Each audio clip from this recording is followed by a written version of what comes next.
ভিডিওটা শুধুমাত্র এন্টারটেইনমেন্টের জন্য বানানো হয়েছে। কাউকে কোনো রকম আঘাত করা অথবা ছোট করার উদ্দেশ্য নেই, তাই ভিডিওটা দেখো আর মজা নাও। নমস্কার বন্ধুরা, আপনাদের সবাইকে হালকা পাতলা নিউজ চ্যানেলে স্বাগত। আপনাদের সামনে আমি আছি হালকা আর আমার ক্যামেরাম্যান হচ্ছে পাতলা। আজকে কোনো পার্টি কোনো পলিটিক্সকে নিয়ে কোনো কথা নেই।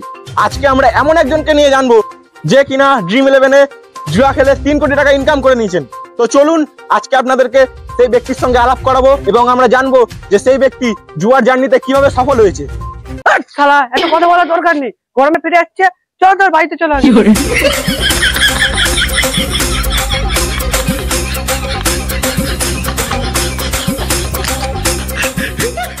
তো আপনারা দেখতেই পাচ্ছেন আমরা এসে গেছি সেই 3 কোটি টাকার বিজয়ের বাড়িতে।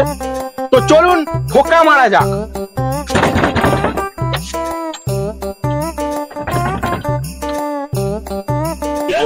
কি হলো? 3 কোটি টাকা পেয়ে আপনার কেমন লাগলো? এইটুকু কেন বাকি রেখেছেন? ওটাও মুখে ঢুকিয়ে দিন না পারলে। 3 কোটি টাকা আমি পাইনি, আমার ছেলে পেয়েছে, ওকে জিজ্ঞেস করুন। বারবার এক কথা বলেন আপনারা। আরে ভেতরে চলুন, তো রোদে গরমে ঝাড় জ্বলাচ্ছে। আরে ভেতরে চলুন, জল বাসা খাই। তো আপনারা দেখতেই পাচ্ছেন আমি আজকে সেই ব্যক্তির বাড়িতে বসে আছি যিনি ড্রিম11-এ জুয়া খেলে 3 কোটি টাকা ইনকাম করেছেন। এই এটা জুয়া বলবি না বলে দিলাম, ঠিক আছে?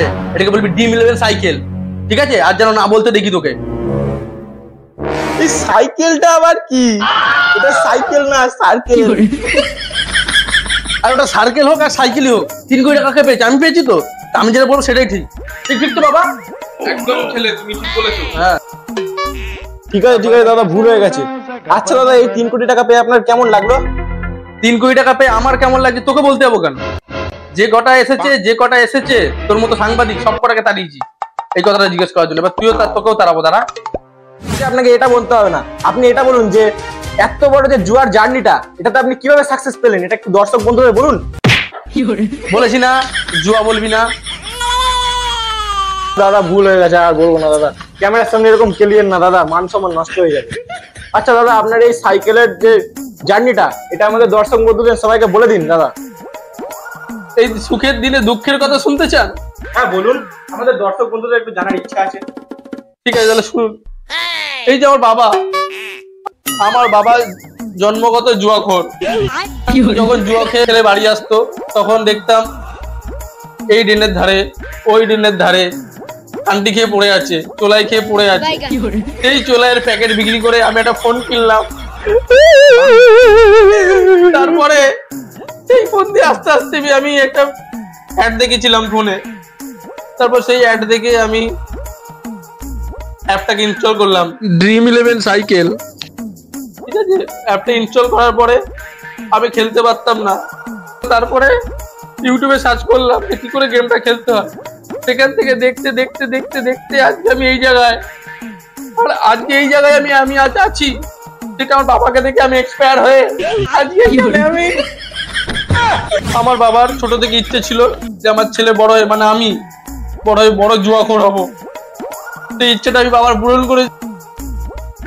আমার বাবার দুটো যে স্বপ্ন আছে সেগুলো আমি পূরণ করবো। আমি বাবাকে বলেছি, বাবাকে তো না, বাবাকে বলেছি ব্রাজিলে একটা বাড়ি বানিয়ে দেবো, আর বলেছি রাশিয়ান একটা মেয়ের সাথে বিয়ে দিয়ে দেবো, আর বাবাকে বলেছি একটা চোলাইয়ের ফ্যাক্টরি বানিয়ে দেবো। ঠিক আছে, তুমি যেখান থেকে খুশি যত খুশি চোলাই খাও, কোনো ফ্যাক্টরি থেকে চোলাই বেরোবে আর তুমি মেরে দেবে, কোনো চিন্তা নেই বাবা তোমার। আর এটাও আমি করবো তোমার জন্য, ড্রেনের পাশে পাশে সিলাপ করে দেবো যেখানে কি তুমি শুতে পারবে। বাবা বুঝলেন, এতগুলো স্বপ্ন আমার। নিজের ছেলে বলে বলছি না, কিন্তু এরকম ছেলে পাওয়া যায় না সচরাচর। এত ভালো ছেলে দেখেছেন আমার কত খেয়াল রেখেছে। আচ্ছা সবই তো শুনলাম, আপনাদের পেট কি করে চলতো, আপনারা খাবার কি করে জোটাতেন? আর কি বলবো, যেদিনকে জুয়ায় জিততো কেউ, আমার বাবা আমাকে খবর দিয়ে দিত যে ওই কাকাটা জিতেছে জুয়াতে। ঠিক আছে, তখন ওর কাছে 2 টাকা 5 টাকা হাত পেতে চাইতাম, দিয়ে দিত। এই করেই সংসার চলেছে আমাদের, তাই তো বাবা? তো দেখলেন তো তাহলে এরা কিভাবে নিজেদের পেট চালাতো। আরো শুনবেন? না না, থাক থাক থাক, এই শুনে আমার গাল ফেটে রক্ত বেরিয়ে গেল। তো বন্ধুরা, তোমরা দেখলেই তো যে এরা কিভাবে এদের পেট চালাতো, কিভাবে এরা এত বড় যে জুয়ার সাকসেসটা সেটা কিভাবে পেয়েছে।